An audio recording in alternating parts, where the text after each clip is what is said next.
질투, 그 무용함과 유용함, 주부에는 뭐 길어서 그냥 무용함이라고만 썼는데요. 그 질투의 그 무용함과 유용함이라는 제목으로 같이 말씀을 나누겠습니다. 예수님의 공생의 3년은 누가 뭐래도 예수님은 셀럽 중에 셀럽입니다. 당시 이스라엘 땅에서 가장 핫한 인물이었고 유명인이었습니다. 유명인. 그의 인기는 가히 폭발적이었고 사람들의 관심과 사랑을 한몸에 받고 있었습니다. 뭐 요즘도 그렇습니다만 관심과 사랑을 많이 받게 되면 항상 싫어하는 사람도 있죠. 시기하는 사람도 있죠. 질투하는 사람도 있죠. 안티도 항상 있습니다. 예수님도 그 안티들이 있었고요. 그것으로 이제 계속해서 이렇게 충돌이 일어나는 일들이 복음서에 보면 계속 나오고 있습니다. 어째서 안티가 생기는 것일까요? 저희 아내가 근무하는 학원의 그 간판 혹은 현수막 때문에 종종 그 컴플레인이 들어온다고 합니다. 간판 색깔이 뭐 요란하다는 둥, 뭐 사람 그 눈이 막 너무 색깔이 막 요란해서 눈이 피곤하다는 둥, 뭐 그러면서 막 전화해서 막 쏟아붓는데요. 뭐 그렇게 컴플레인을 한대요. 심지어 구청에 민원까지 넣는답니다. 빨리 현수막 내리고 간판 바꾸라고 뭐 구청에 그렇게 민원까지 넣는다고 합니다. 그래서 그 학원이 도대체 어떤 사람이 자꾸 이렇게 컴플레인을 하나 하고 이렇게 뒷조사를 좀 했는데 놀랍게도 학원 위층에 있는 다른 학원 원장이 컴플레인을 했다는 걸 알게 됐다는 겁니다. 그 원장이 소시오패스입니까? 정신병자입니까? 아니죠. 아니에요. 근데 왜 그래요? 질투 때문입니다. 지금 뭐 집사람이 일하는 그 학원이 워낙 이제 그 뭐 잘 되는 학원이다 보니까 주위에 있는 학원들이 질투를 하는 거죠. 그래서 괜히 그 간판이나 현수막 가지고 그렇게 이제 괴롭히는 거예요. 그렇습니다. 이게 뭐 그 학원의 이야기입니까? 우리 삶에 너무나 자주 일어나고 있는 일입니다. 질투. 이거를 빼고 우리 인생을 이야기할 수 있겠습니까? 우리의 삶을 이야기할 수 있겠습니까? 우리 가운데 너무나 많이 일어나고 있는 일 중에 하나, 그것이 질투인 것 같습니다. 예수님 당시 사사건건 시비 걸고 트집 잡고 발목 잡는 이들이 있었는데요. 그들이 누구였습니까? 가는 곳마다 따라다니면서 꼬투리 잡고 부정적인 여론몰이를 한 사람들이 있었어요. 그들이 누구였습니까? 놀랍게도 종교 지도자들입니다. 이 학원을 계속 컴플레인한 사람이 학원 사람이에요. 같은 업종에 있는 사람이에요. 그러니까 이 종교적으로 워낙 유명세를 타니까 종교인들이 그거에 대한 안티가 된다라는 얘기입니다. 그런데 우리는 비슷한 업종을 가지고 있는 사람들이 많고 또 누구를 좋아하는데 그 사람을 좋아하는 사람이 나 말고 또 다른 사람이 있을 수 있는 거고, 그러다 보니 이 질투라는 것이 우리 삶 속에 항상 있게 되는 것 같아요. 여러분, 종교 지도자들 누굽니까? 사두개인들과 바리새인들이죠. 제사장들과 율법 선생들이죠. 장로들과 랍비들이죠. 도대체 왜 그들이 뭐가 부족해서 그랬을까요? 예수가 나타나기 전까지 그들은 백성들로부터 사랑과 존경을 한 몸에 받고 있었습니다. 그들은 오랫동안 백성들로부터 변함없는 종교적 지위와 권위를 인정받았어요. 그런데 갑자기 혜성처럼 등장한 예수로 말미암아 모든 것이 바뀐 거예요. 사람들은 더 이상 랍비들의 이야기에 귀를 기울이지 않습니다. 너나 할 것 없이 하나같이 예수에게 가서 물었습니다. 그에게 가서 삶의 해답을 듣고 싶어 하는 거예요. 그에게 가서 삶의 문제들을 해결받고 싶어 하는 거예요. 그들은 제사함을 받기 위해 성전에 올라가기보다 예수에게 가서 제3에 관한 설교를 듣고 싶어 했다는 거예요. 그 대표적인 예가 오병이어나 칠병이어 이런 기적 사건이에요. 사실 그들이 예루살렘으로 올라가다 말고 삼천포로 빠진 거예요. 예수가 있다, 저게 있다, 그 얘기를 듣고 성전 가다가 예루살렘 성전 올라가다가 그리로 간 거예요. 어떨 때는 5,000명, 어떨 때는 4,000명이나 되는 사람들이 막 예수에게로 몰려오는 거예요. 예수님이 가는 곳이면 발 디딜 틈도 없을 정도로 사람들이 미어 터졌어요. 뭐 성경에는 용신할 수 없다 이런 우리가 잘 쓰지 않는 용어를 쓰는데 움직일 어떤 그 틈도 없을 정도로 사람들이 빼곡하게 모였다는 그런 얘기입니다. 만약 여러분이 당시 종교 지도자였다면 예수에 대한 어떤 마음이 들 것 같아요? 여러분이 종교 지도자였다면 신성, 종교인으로서 신성이 하나 딱 등장을 했어요. 여러분 마음은 어떨 것 같아요? 어떤 감정이 생길 것 같아요? 아마 모르긴 해도 시기심과 질투심이 생기지 않겠습니까? 종교 지도자들도 우리와 별반 다르지 않았습니다. 아니, 종교 지도자들이 그랬다면 우리는 좀 더 하지 않겠습니까? 뭐 그들은 진짜 말씀을 한쪽 귀로 듣고 한쪽 귀 흘린 사람들입니까? 아니잖아요. 나름대로 말씀대로 살려고 했던 사람들이잖아요. 노력하고 애쓰고 또 누군가를 가르치는 사람들이지 않습니까? 그들이 그랬다면 우리는 더 하지 않겠습니까? 예수의 활동이 늘어나면 늘어날수록 점점 더 예수가 눈의 가시로 느껴지기 시작하는 거예요. 여러분, 그러면 안 되는데요. 정말 갑자기 유튜브나 이런데 막 너무 말씀 잘 전하는 선교사님, 목사님이 딱 이렇게 뜨잖아요. 그러면 제가 정말 은혜 받고 싶어서 그 사람 설교를 들을까요? 안 들어요. 안 듣는다니까요. 이게 또 뭐야? 혹은 이단은 아닌가? 일단 그 마음부터 먼저 드는 거예요. 참 이게 사람의 마음이에요. 제가 그러니까 여러분도 그러시겠죠? 안 그러세요, 여러분은? 그들은 가만히 앉아서 사람들의 관심과 존경을 뺏길 수가 없는 거예요.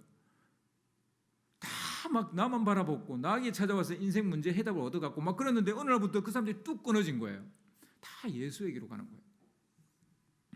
그래서 그들은 자기들 중에서 뛰어난 랍비들과 율법 선생들을 파견을 해요. 예수가 있는 곳으로 보내서 예수의 잘못을 찾아내어서 시시비비를 가리게 하는 겁니다. 그래도 명색이 종교인인데 힘으로 제압할 수는 없잖아요. 처음부터 군대부터 보낼 수는 없는 거잖아요. 나중에는 군대를 동원하긴 합니다만 처음부터 그러지는 않았죠. 그들은 예수가 난처해지거나 곤란해질 만한 질문만 골라서 하는 거예요. 그래서 그들이 제일 잘하는 게 뭡니까? 그들이 제일 잘하는 건 율법을 해석하는 거예요. 율법을 알고 있는 거 그들이 제일 잘하는 거예요. 그러니까 가서 그 율법으로 막 꼬투리 잡고 공격을 하는 거예요.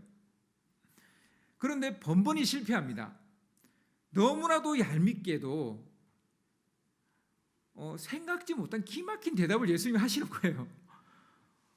너무 돌이 막 더 화가 나는 거예요. 더 화가 나는 거예요. 예수를 매장시키려고 갔었는데 도리어 자신들의 위신만 땅에 떨어지는 거예요. 자기들의 명성만 땅에 떨어지는 거예요. 사람들이 다 보는 거예요. 이 변론하는 거, 이 논쟁하는 거.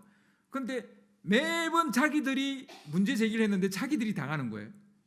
그러니까 얼마나 위신이 떨어졌겠어요. 아마 이제 나중에는 네가 이번에 가라 그러면 네가 가라 그랬을 것 같아요. 서로 안 간다 그랬을 것 같아요. 그들은 수치심만 안고 걸음을 매번 돌렸어야만 했습니다. 물론 이건 자업자득이죠. 자기들이 안 갔으면 괜찮았을 텐데 갔으니까. 그들이 예수를 저지하고 막으려고 할수록 예수의 존재감만 점점 더 크게 드러나는 거예요. 여러분, 이런 거 우리가 사는 주위에 보통 있습니다. 특히 정치판에는 누구를 매장시키려고 하면요, 그 존재감이 더 드러나요. 예수를 점점 더 위협적인 존재로 그들은 이제 느끼기 시작하는 거예요. 자꾸 예수의 존재감이 더 커지니까. 모든 질투가 그렇듯이 그들의 질투도 임계점을 넘기 시작합니다. 질투가 말도 못해요. 눈덩이처럼 막 커졌는데 이제 막을 도리가, 전에는 이거 좀 이렇게 눌러둘 수 있었어요. 좀 들어가, 가만히 있어. 그러면 그 질투심이 좀 깔아앉기도 했는데 이제는 그게 아닌 거예요. 막 질투심이 나를 이끌어가는 거예요. 내가 질투심을 컨트롤하는 게 아니라 질투심이 나를 컨트롤해버리는 거예요. 임계점을 넘었죠. 바로 그때 그들의 질투심에 기름 붓는 사건이 또 일어나게 됩니다. 예수님이 나귀 새끼를 타고 예루살렘으로 입성하는 그날이었어요. 사람들이 예루살렘 거리로 쏟아져 나와서 종려나무 가지를 흔들면서 예수를 막 환영을 하는데요. 뭐 자기들이 겉옷을 벗어서 나귀 새끼 등 위에 올리고 그 위에 예수님을 앉게 하고, 그리고 나귀가 걸어가는 그 길바닥에 막 자기들이 겉옷을 깔아놓는 거예요. 그리고 한 목소리로 막 구호를 외치기도 하고 떼창을 부르는 거예요. 호산나 다윗의 자손, 주의 이름으로 오시는 이여 찬미 받으소서, 찬양 받으소서, 지극히 높은 하늘에서도 호산나, 막 그러면서 뭐 노래를 부르는데 떼창을 부르고요, 막 구호를 같이 외치는 거예요. 이는 누가 봐도 왕의 대관식에서나 나올 수 있는 모양새입니다. 종교 지도자들 눈에 비친 이 광경은 위험천만하기 짝이 없는 거예요. 거시적인 시각에서 볼 때 그렇다는 거예요. 거시적인 시각에서 볼 때 백성들이 예수를 이스라엘 왕으로 믿고 옹립하려고 한다면 이는 로마나 헤롯 왕가의 자극을 하는 그런 행위죠. 즉 구테타로 보일 수 있는 겁니다.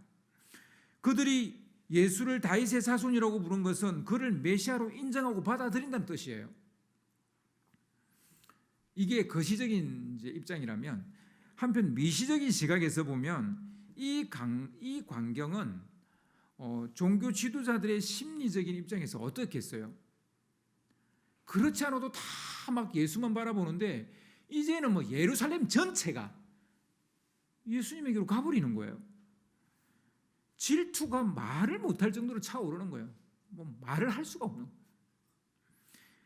그들은 목에 칼이 들어와도 이 사실을 받아들일 수는 없고, 그러나 모든 사람들은 다 예수에게로 가고, 예수가 메시아가 되는 순간 자기들의 지위와 자리는 말할 것도 없고 그들이 누려왔던 지지와 존경도 한순간에 잃어버리는 거예요. 여러분, 이 참 힘든 게 이거예요. 지위와 자리, 이거 잃어버리는 거 참 힘든 일이에요. 그래서 여러분, 우리가 인생에서 많은 어려움들이 있지만 사실 이 은퇴하는 게 굉장히 심리적으로 그 충격이 큰 거예요. 또 은퇴할 때 제일 밑자리에 있지 않고 은퇴할 그때쯤 제일 윗자리에 가 있잖아요. 제일 윗자리에 가 있다가 어느 날 갑자기 아무것도 아닌 존재가 되는 거예요. 이 감당하기가 너무 버거운 거죠. 그래서 그때 노화가 팍 일어나는 경우가 되게 많다. 뭐 이미 들어보셔서 아시죠? 아무튼 지금 그런 거예요. 지금까지 누려왔던 그 지지와 존경도 한순간에 잃게 된 거예요. 질투와 욕망이 그들 내면에서 소용돌이쳤습니다. 이게 미시적인 시각이고, 거시적인 시각은 아까 말했던 것처럼 지금 로마 총독과 헤롯 왕가가 이거를 가만두겠느냐는 거예요. 우리는 이제 거시적인 시각만 많이 이야기하는데요, 우리는 이 미시적인 시각도 봐야 돼요. 항상 이 거시적인 얘기는 여러분 많이 들으셨죠. 근데 사실 이들을 움직인 게 진짜 거시적인 것일까요? 아니에요. 그들 속에 있는 질투예요. 바리새인들은 여론과 민심이 이렇게 흘러가는 것을 도저히 받아들일 수 없었기에 드디어 또 끼어들기 시작합니다. 뭐 끼어들기가 그들의 이제 뭐 거의 주특기인데요. 예수에게 예수께 가서 다짜고짜 당신의 제자들을 책망하라. 왜 책망하지 않느냐? 당신을 따르는 저 사람들을 책망해라. 이렇게 말하는 거예요. 39절을 보면요, 오늘 읽었던 말씀 39절을 보면 무리 중 어떤 바리새인들이 말하되 성생이여 당신의 제자들을 책망하소서 하거늘. 여기서 이제 제자들이라고 되어 있는데 다른 번역에 보면 당신을 따르는 제자들 이렇게 되어 있으니까 12제자만을 이야기하는 게 아니라 뭐 그때 모든 사람들이 다 막 종려나무 가지 흔들고 뭐 다윗의 자손이요 뭐 이랬기 때문에 호산나 외쳤기 때문에 그들 전체를 두고 하는 얘기입니다. 이들의 심리 저변에는 시기와 질투가 불에 기름 붓듯 활활 타오르고 있다는 걸 우리가 알 수 있습니다. 그렇지 않아도 시기와 질투가 말도 못할 정도로 타오르고 있는데 예수는 한술 더 뜨는 행동을 또 합니다. 무리를 이끌고 전부 다 뭐 호산나 다윗의 자손이요 막 이러는 사람들을 이끌고 어디로 갔냐면 성전으로 갔어요. 그리고는 성전에 가서 돈 바꾸는 사람의 상을 뒤엎어버리고 채찍을 만들어서 비둘기와 양 뭐 이런 걸 다 막 성전 뜰에서 몰아내버리는 거예요. 막 소동을 벌였습니다. 한바탕 소동을 벌였어요. 이 광경을 지켜본 종교 지도자들 뚜껑 열리는 거예요. 그렇지 않아도 지금 시기와 질투가 막 목구멍까지 차 있는데 막 이런 행동까지 해버리니까 이제 뚜껑 열리는 거죠. 그들은 분을 참지 못하고 벌벌 떨며 예수를 어떻게 죽일지 모의하기 시작합니다. 본격적으로 죽일 음모를 꾸미기 시작했다는 거예요. 바로 이것이 질투에 가공할 만한 힘입니다. 아가서를 보면 구약 성경 아가서를 보면 질투의 심리를 가장 잘 표현한 말씀이 나옵니다. 아가서 8장 6절 말씀인데요. 사랑은 죽음같이 강하고 질투는 소울같이 잔인하며 불길같이 일어난다 이렇게 말하고 있습니다. 사랑은 사실 질투는 사랑과 이웃 사촌이에요. 질투를 우리가 부정적인 단어로만 많이 이해하고 계시는데 질투는 사랑의 이웃 사촌이에요. 그래서 질투는 사랑의 한 형태입니다. 사랑의 한 형태. 질투는 사람을 잔인하게 만드는 힘을 가지고 있다고도 말합니다. 사랑의 한 형태인데 잔인하리만큼 어떤 힘을 가지고 있다는 거예요. 불길같이 삽시간에 그 사람의 마음과 행동을 태워버리는 그런 힘이 있다는 거예요. 아가서 말씀대로라면 질투는 공격성을 가지고 있음을 말해주고 있습니다. 그래서 질투는 살인으로 이어지는 경우가 다반사입니다. 요즘 뉴스 나오는 뭐 대부분의 살인 사건들 보면요, 질투와 연관되어져 있는 것들을 우리가 인정하지 않을 수 없습니다. 뭐 내 연녀가 안 만나준다, 뭐 내 연남이 안 만나준다, 뭐 이혼한 뭐 아내가 이혼한 남편이 뭐 자기 뭐 요구를 안 들어준다, 뭐 다 이 질투와 다 연관되어져 있습니다. 질투의 역사는요, 우리 사람의 감정의 역사에서 가장 오래된 것 중에 하나입니다. 사실 가장 오래된 건 질투보다 더 오래된 사람의 감정은 수치심이에요. 그러니까 아담과 하와가 선악과를 따먹고 자기들이 벌거벗었다는 걸 알게 되고 그걸 가리게 되는데 그게 수치심이잖아요. 그 수치심이 감정으로는 제일 먼저 등장해요. 그다음 두 번째로 등장하는 감정이 뭐냐면 질투예요.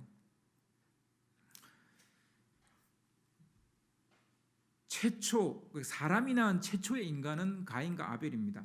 아담과 하와는 사람이 낳은 인간이 아니고 하나님이 만든 인간이에요. 그리고 그 만든 인간들, 즉 아담과 하와가 제일 먼저 낳은 사람은 가인과 아벨입니다. 그래서 어떻게 보면 사람이 낳은 최초의 인간은 아담이죠. 가인이죠. 그다음 이제 아벨이죠. 근데 이 가인과 아벨에게로 우리가 거슬러 올라갈 수 있는데요. 인류 역사상 최초의 살인 사건은 바로 이 가인과 아벨에게서 일어나요. 그런데 그 사건에 연루되어 있는 건 질투입니다. 질투에서 비롯되어졌다는 것을 우리가 주목해야 됩니다. 그만큼 질투는 원초적인 감정이에요.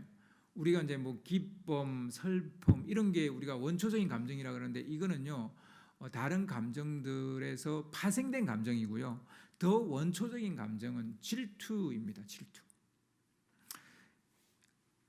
가인과 아벨이 성장한 후에 각자 자신의 일을 찾았습니다. 뭐 요즘도 뭐 마찬가지지만 어느 정도 나이가 되면 이제 자기 일을 찾는 건 당연한 거잖아요. 가인은 농사를 지었고 아벨은 가축을 길렀습니다. 그들은 땅에서 수고하여 얻은 것을 하나님께 감사의 제사를 올려드립니다. 그런데 하나님은 아벨의 제사는 받았지만 가인의 제사를 안 받으시는 거예요.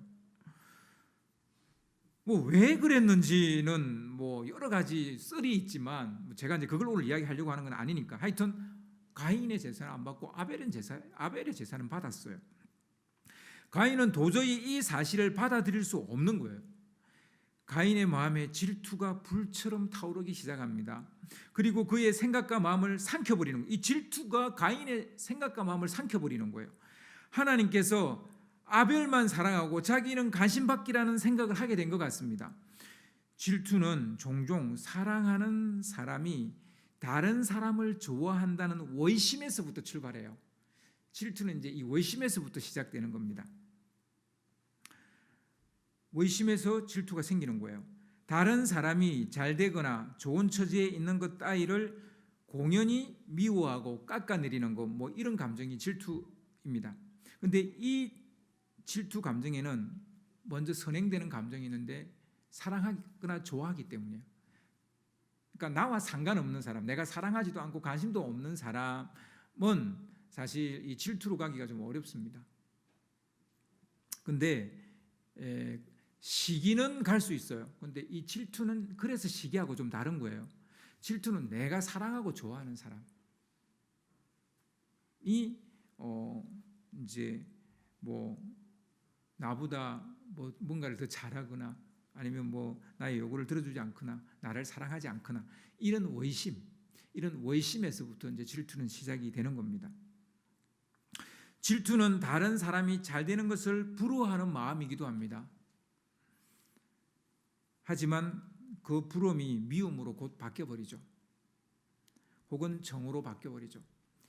질투의 심리는 이렇습니다. 원심으로 인해 질투가 생깁니다. 원심의 틈을 타고 들어오는 생각은 상대로부터 관심과 사랑을 잃거나 인기나 지지를 잃게 될 거라는 감정으로 발전합니다. 약간 불안과 두려움으로 발전을 합니다. 이제 저 사람이 나를 더 이상 관심 가져주지 않구나, 나를 더 이상 응원해주지 않구나, 나를 더 사랑해주지 않구나, 나를 더 좋아해주지 않구나, 뭐 이런 이제 약간 불안, 두려움으로 발전을 하죠. 원심이 그렇게 발전을 합니다. 이는 곧 소외감으로 또 나아가게 되죠. 나만 이제 소외되어지고 있구나, 이렇게 되는 거죠. 이런 일련의 현상에서 벗어나고자 사람은 약간 반격을 하기 시작하는데 그게 독점욕이에요. 그래서 내가 저 사람을 독점해야 되겠다, 이렇게 되는 거예요. 그래서 부부관계에서 지나치게 서로를 구속하려고 한다는 것은요, 이미 부부 사이에 서로가 느끼고 있는 거예요. 이 사람이 나 외에 다른 사람에게 또 관심이 있구나, 나를 별로 사랑하지 않구나, 이미 그게 전제된 거예요. 그러니까 이제 이 워부증, 워처증 뭐 이런 게 생기는 거예요. 독점하려고 하는 거죠. 독점욕은 라이벌 의식을 낳고요, 이는 질투의 기름을 붓는 격이 됩니다. 이런 감정들이 복합적으로 일어나게 됩니다. 뭐 이게 다 일어난다고 말할 수도 있고 그런 일도 있을 수 있고 이 중에 몇 개만 일어날 수도 있고요. 아니면 뭐 순차적으로 일어날 수 있고 아니 한꺼번에 일어날 수도 있어요. 하여튼 이런 식으로 복합적으로 이 감정들이 이제 일어나는 겁니다. 가인의 심리를 분석해 보면 그는 하나님이 자기의 제사를 받지 않자 곧장 하나님의 사랑에 원심을 품었겠죠. 하나님이 더 이상 나를 사랑하지 않구나. 가인은 하나님의 사랑과 지지를 잃었다고 생각하는 겁니다. 이게 이제 불안과 두려움으로 다가오겠죠. 상실이 이런 불안과 두려움을 가져옵니다. 그 감정은 소외되어지는 감정으로 이어집니다. 이쯤 되면 하나님의 사랑을 독차지하려는 독점욕이 생기게 되는 겁니다. 그는 아벨에게 하나님의 관심과 사랑을 빼앗겼다라고 생각을 하는 거예요.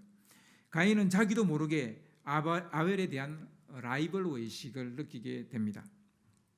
결국 이 질투는 여기에 멈추지 않고 아벨을 죽이는 잔인한 공격성으로 그 선을 넘게 되어지는 겁니다. 예수님 당시 종교 지도자들도 가인의 질투 심리에 빠진 것 같습니다. 그래서 가인의 후예죠. 우리는 가인의 후예예요. 그들은 백성들이 예수를 더 사랑하고 예수를 더 믿고 따른다는 것을 알게 되었습니다. 그게 누구가 봐도 그러니까 모든 사람들의 관심이 예수에게로 쏠리니까 그들은 소외되고 있다는 감정을 느끼는 겁니다. 그들은 백성들로부터 지지와 사랑, 존경을 되찾고 그리고 독점하려는 유혹을 이겨내죠. 우리만이 종교인이 될 수 있고, 우리만이 하나님과 사이의 중개자가 될 수 있고, 우리만이 하나님의 말씀을 해석할 수 있고 가르칠 수 있다. 독점하려고 하는 거죠. 이 시대의 목회자가 이런 유혹을 받을 수 있습니다. 제가 기도해야 여러분 축복받습니다. 물론 그럴 수 있습니다. 근데 제 기도만 그렇습니다. 이러면 안 되는 거예요. 제 기도만 하나님의 응답을 받을 수, 절대 그렇지 않습니다. 여러분, 우리는 만인 제사장수를 믿는 개신교도들입니다. 누구나 예수 그리스도 이름을 부르면 구원받을 수 있어요. 그죠? 누구나 예수 그리스도 이름을 부르면 그분이 우리의 기도를 들어주십니다. 아멘? 그거예요. 그런데요, 알게 모르게 이 목회자들이 이걸 독점하려고 그래요. 이게 이제 나중에 교주로 발전해 가는 거예요. 그러니까 교주까지는 안 듣는데 은근히 은근슬쩍 이것을 내세우는 목사들이 있어요. 여러분 조심하셔야 돼요. 이거는 질투에서부터 오는 겁니다. 그 목사도 질투해서 그렇게 되는 겁니다.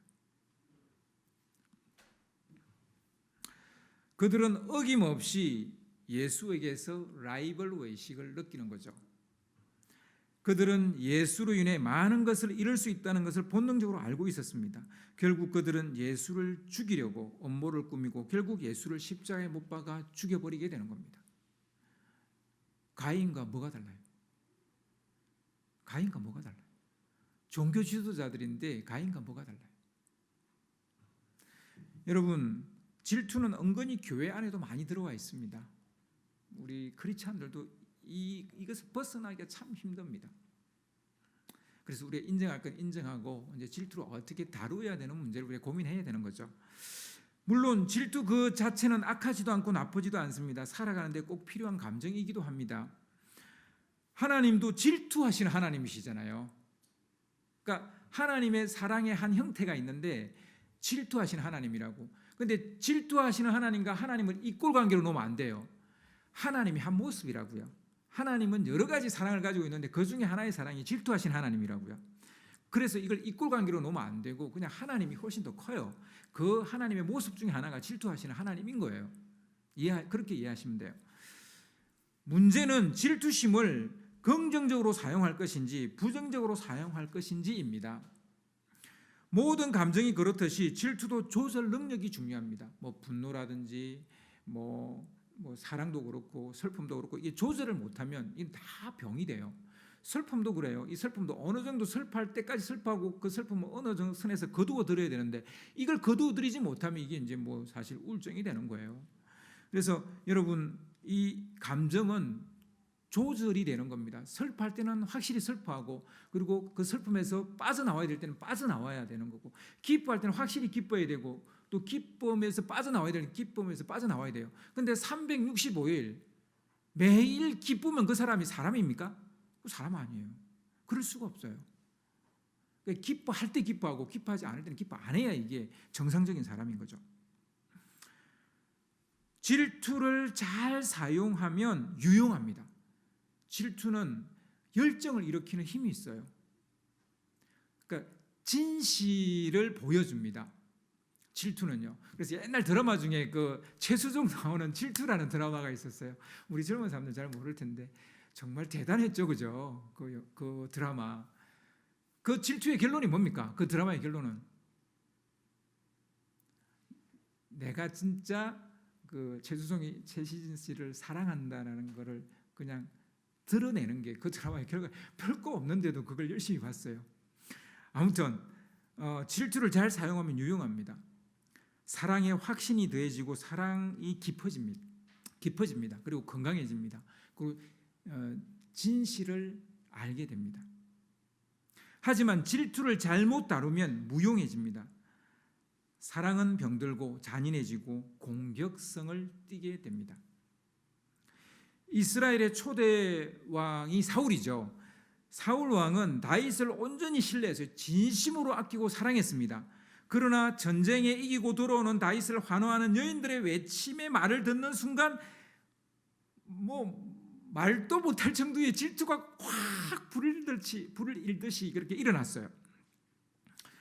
질투에 점령당했다고 해야만 될 것 같은 그런 케이스입니다.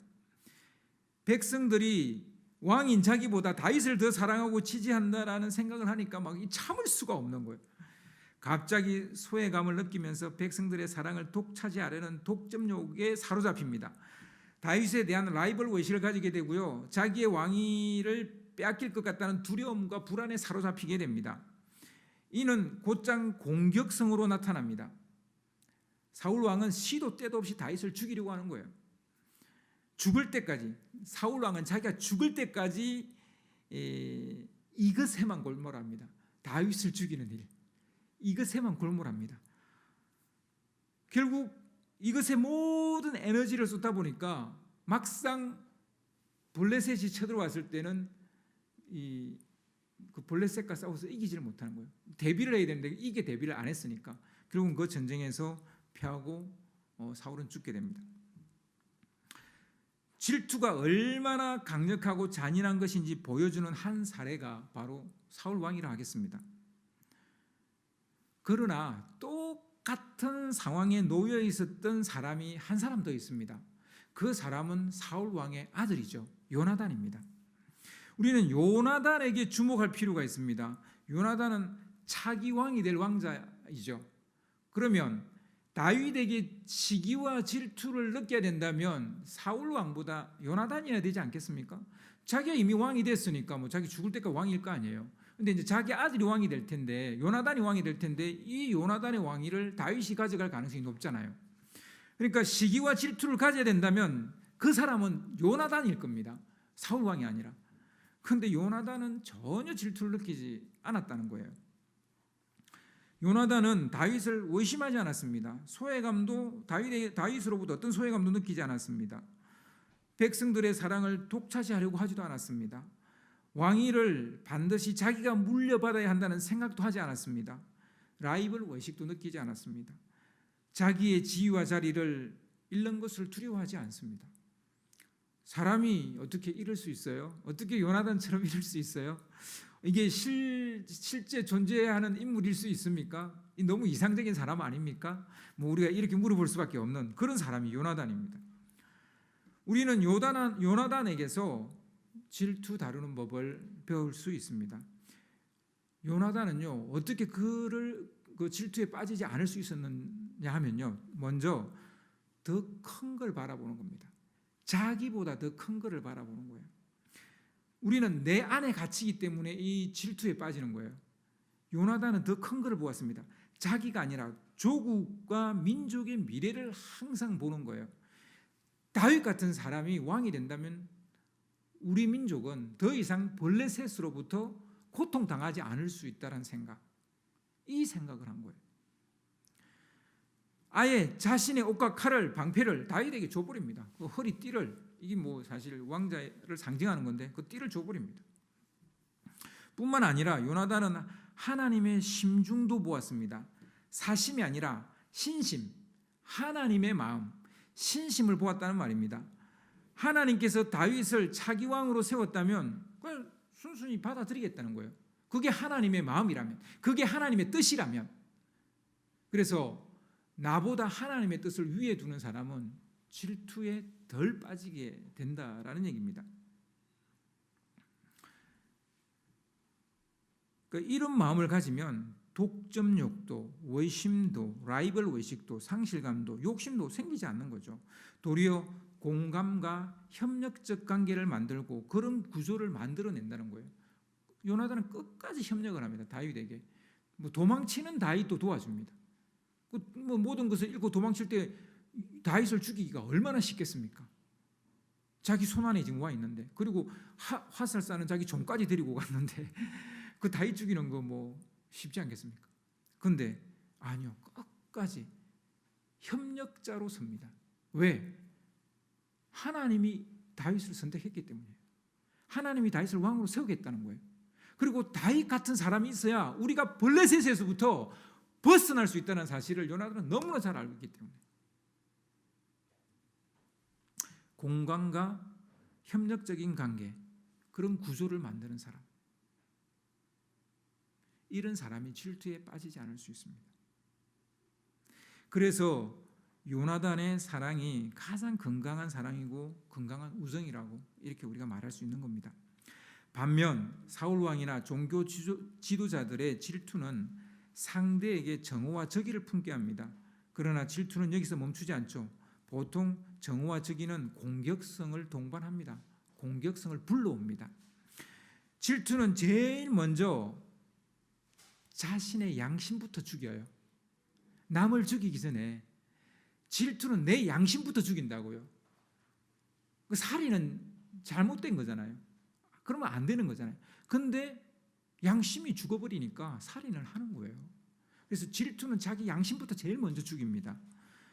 그리고 내 인생을 쓰잘데기 없는 것에 낭비하게 만듭니다. 괜히 거기 가서 에너지 쓸 필요가 없는데 거기 가서 내 모든 에너지를 쓰고 정작 내가 해야 될 일, 그 일에는 에너지를 쏟지 못하는 이런 결과를 낳게 된다는 겁니다. 질투는 경쟁적 구도를 만들고 협력적 구도를 만들지 못합니다. 그래서 아무것도 이루지를 못해요. 사울에게서 볼 수 있듯이 질투는 잔인한 지옥의 삶을 살게 합니다. 사울은 그날부터 죽는 날까지 늘 지옥의 삶입니다. 맨날 쫓기듯이. 사실 다윗을 자기가 쫓고 있지만 실제는 다윗이 자기를 쫓고 있는 거예요. 그렇죠? 그게 질투예요. 그러니까 행복을 다 앗아간다고요. 질투는 마음의 평안을 여지없이 허물어뜨립니다. 질투하는 사람에게 어떻게 평안이 있겠습니까? 여러분, 질투의 반대말이 뭔지 아십니까? 이해, 공감, 축하, 동정, 찬사, 칭찬, 이런 게 질투의 반대말입니다. 저 사람 잘하면, 뭔가 나보다 더 잘하면 질투하는 게 아니라, 야, 정말 그거로 너의 미래가 잘 열 것 같아, 축하해주고 그 잘하는 걸 칭찬해주고, 이게 바로 질투의 반대입니다. 종교 지도자들이 메시아로서 예루살렘에 입성하는 예수님을 백성들처럼 찬송하고 축하해 주었다면 어떠했겠습니까? 다른 사람의 행복을 기뻐하는 마음으로 그렇게 다른 사람의 행복으로 자기도 행복해지면 얼마나 좋겠습니까? 이런 걸 우리는 컴패션이라고 이렇게 말하는데요. 컴패션, 동정이나 공감 이런 거고, 그것을 넘어서 타인의 그 일을, 타인의 행복을 이렇게 축복해주고 축하해주는 것, 이런 게 컴패션입니다. 종교 지도자들이 이 마음을 가졌다면 어떠했겠을까요? 저는 모르긴 몰라도 빌라도도 그렇지만 그때 당시 예수님을 십자가에 못 박았던 그 종교 지도자들은 아마 평생 이게 자기 가슴에 엉어리로 남아 있을 거예요.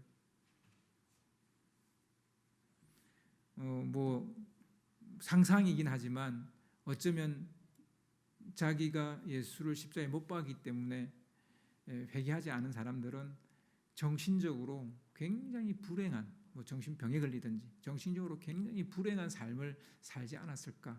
빌라도는 그랬다는 얘기가 있긴 해요. 정확한 기록은 아니지만 아무튼 그랬을 것 같습니다. 때로는 질투를 통해 사랑의 진실성이 가려집니다. 질투해야 정말 내가 저 사람을 사랑하고 있구나, 질투라는 마음이 내 속에 생기는 걸 보고 내가 저 일을 사랑하구나, 내가 저 사람을 사랑하구나, 이런 거 알 수 있죠.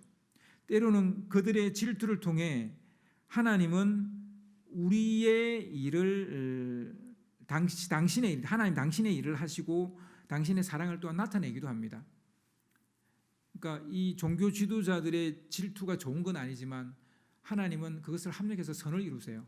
그들의 질투를 통해서 예수님은 죽음으로 내몰렸고 십자가의 희생의 제물이 될 수도 있었습니다. 그래서 하나님은 이런 것들을 사용을 하십니다. 그래서 질투라는 것 자체를 우리 세상에서 걷어낼 수는 없어요. 이게 어디 지구를 떠나라 이럴 수 있는 건 아니에요. 하지만 우리가 이 질투를 계속 부정적으로만 사용을 하게 된다면 이 질투가 우리를 집어삼키게 될 겁니다. 그래서 우리는 오늘 이 말씀을 통해서 질투를 어떻게 다루어야 될지, 어떻게 조절해야 될지를 우리가 배워야 되는 겁니다. 대부분은 질투를 잘 다루지 못해서 평생 경쟁 속에 살아가고 지옥 같은 삶을 살아가게 됩니다. 여러분 자녀들이 좋은 직장을 못 가서 불행한 게 아니고요, 행복하게 사는 법을 몰라서 불행하다는 거 여러분 아세요? 행복하게 사는 법을 몰라요. 협력하고 도와주고 서로 공감하고 서로 칭찬해주고 서로 격려하고, 거기서 행복이 오는 건데 죽을 때까지 경쟁만 하는 거예요.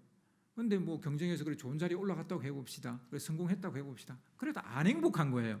왜요? 질투의 바탕을 둔 삶의 방식은 행복할 수가 없어요. 먼저 더 큰 생각을 하고요, 나보다 더 큰 생각을 하고 먼저 내가 손 내밀고 이해해 주는 것, 여기에서부터 우리는 출발해야 되고, 이기심이 아니라 사심이 아니라 신심, 하나님의 마음을 따르려고 해야 되고요. 그리고 컴패션의 마음을 가져야 됩니다. 축복해 주고 협력해 주는 마음을 가지려고 해야 됩니다. 일부러 노력하지 않으면 우리는 질투에 끌려갈 수밖에 없어요. 노력해야 돼요.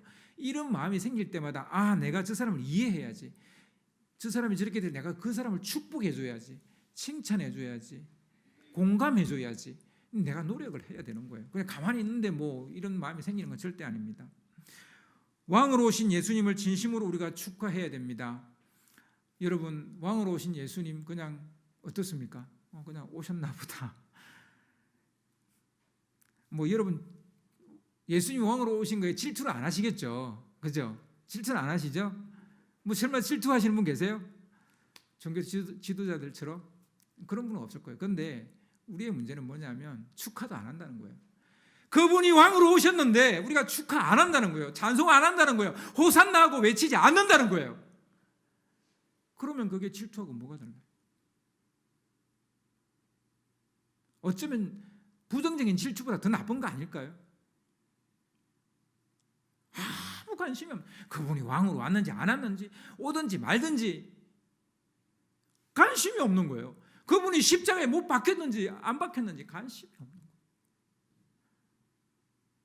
거예요. 여러분, 어쩌면 질투, 부정적인 질투보다 더 나쁜 것은 무관심 아니겠습니까? 그분이 오늘 왕으로 오셨다고요. 근데 우리는 질투하는 종교 지도자들입니까? 아니면 오신 그분을 막 찬양하는 백성들입니까? 아니면 아무것도 관심 없는 무늬만 크리스찬이십니까? 여러분은 어떤 분이십니까? 오늘 이 말씀을 마음에 두시고 이 시간 우리 찬양하기를 원합니다.